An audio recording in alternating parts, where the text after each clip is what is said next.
En este segundo bloque de pintura y borrado comenzaremos a ver las opciones avanzadas para la configuración de pinceles. Para ello es imprescindible que utilicemos una tableta gráfica. ¡Vamos con ello!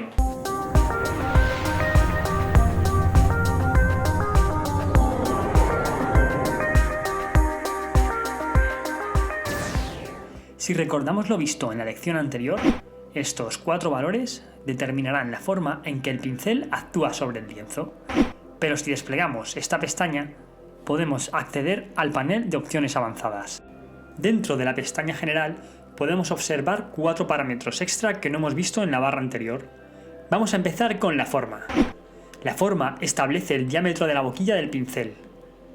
Con valores altos será muy redondeada, mientras que con valores bajos tendrá un aspecto más afilado, casi plano. A continuación vamos con la rotación. La rotación establece el ángulo de la boquilla del pincel. Esto será más útil en pinceles que no tengan la punta excesivamente redonda, ya que rotar un círculo no tendría mucho sentido. Seguimos, el espaciado. El espaciado establece la distancia entre los puntos de la boquilla. Un espaciado muy amplio creará un efecto de goteo, mientras que un espaciado muy pequeño hará que la tinta se fusione creando un trazo limpio. Nos quedaría la acumulación, que actúa de forma muy similar a la opacidad del trazo a medida que vamos pintando. Antes de pasar a la pestaña dinámica, vamos a ver rápidamente estas opciones de aquí: el modo de fusión y los bordes húmedos, que ya los vimos en la lección anterior, y esta de aquí, de herramienta asociada, que nos servirá para determinar si queremos utilizar este trazo con, por ejemplo, el pincel corrector o el borrador. Vale, pues visto los parámetros generales, vamos a la pestaña dinámica. Estos parámetros de variación determinarán la forma en que un controlador de los que se encuentran en esta pestaña afectará a los parámetros vistos anteriormente, como el tamaño, la acumulación, etc. A su vez, podemos elegir el porcentaje de variación de los mismos con estos reguladores. Como de palabra es algo complicado de entender, vamos a ver esto de forma gráfica. Y vamos a comenzar con el ejemplo más sencillo.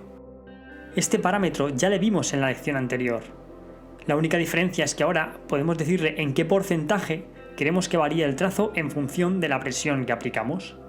Tal y como podemos apreciar, el trazo generado con la presión al 100% posee mucha más personalidad y control. Antes de pasar al siguiente parámetro, presta atención a esta casilla de aquí. Esta gráfica determina de manera matemática cómo va a variar el trazo.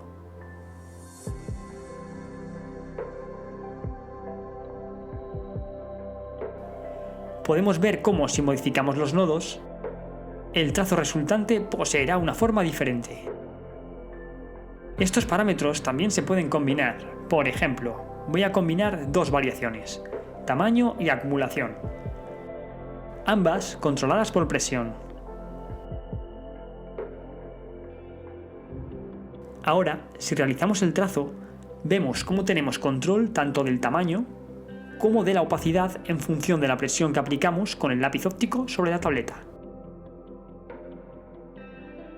Como vemos, el parámetro acumulación nos otorga un efecto similar al control por opacidad de la presión.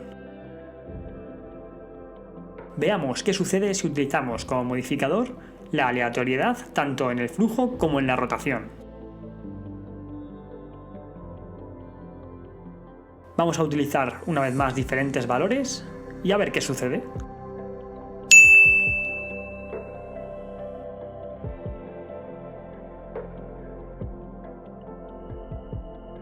Podemos apreciar cómo, con esta boquilla en particular, se crea un efecto muy artístico, como si creáramos cristales en tan solo unas pinceladas. La variación aleatoria es muy útil para evitar las repeticiones de patrón, que hacen que una imagen se vea irreal. Ahora vamos a ver estos 2 puntos que también son interesantes. La dispersión de los ejes.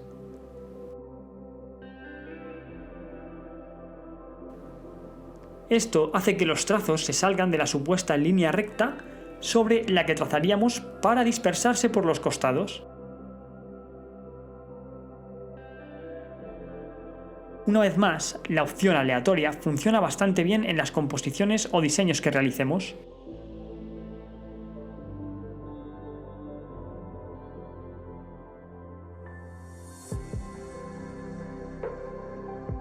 Vamos a jugar con las dos siguientes, variación de forma y de dureza.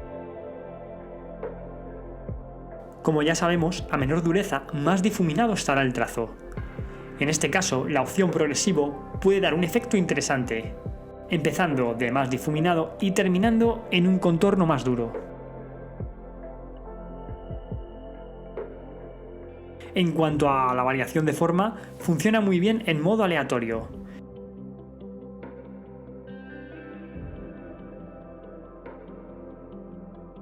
Vale, ahora vamos con los tres últimos puntos: tono, saturación y luminosidad. Combinando estos tres puntos podemos lograr interesantes efectos de color. Vamos a verlo. Comencemos con el tono. A primera vista, pese a tener una variación del 100%, no apreciamos ningún cambio en los colores, salvo que estamos pintando en rojo y el color resultante es el verde. Para que esta variación sea visible, hemos de realizar un trazo mucho más continuado. Ahora sí, podemos apreciar esta variación cromática. En cambio, si elegimos el 50%, solo nos mostrará la mitad de esta gama cromática.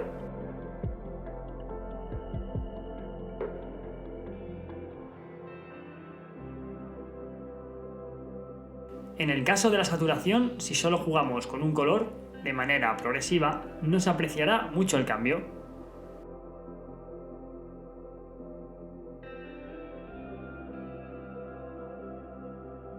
Lo mismo sucede con la luminosidad.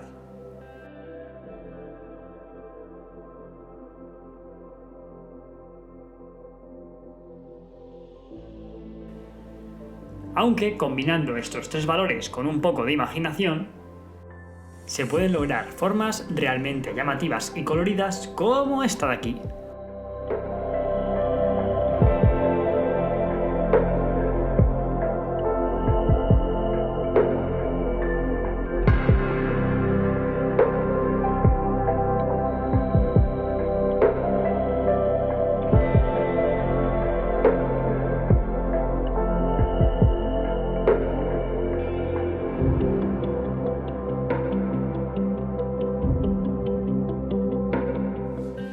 Tal y como hemos podido comprobar, la configuración de todos estos paneles nos otorga infinidad de posibilidades creativas. En la siguiente lección veremos las pestañas de textura y pinceles secundarios. Además, veremos cómo combinar todo lo aprendido en este bloque para crear pinceles creativos adaptados a tus necesidades.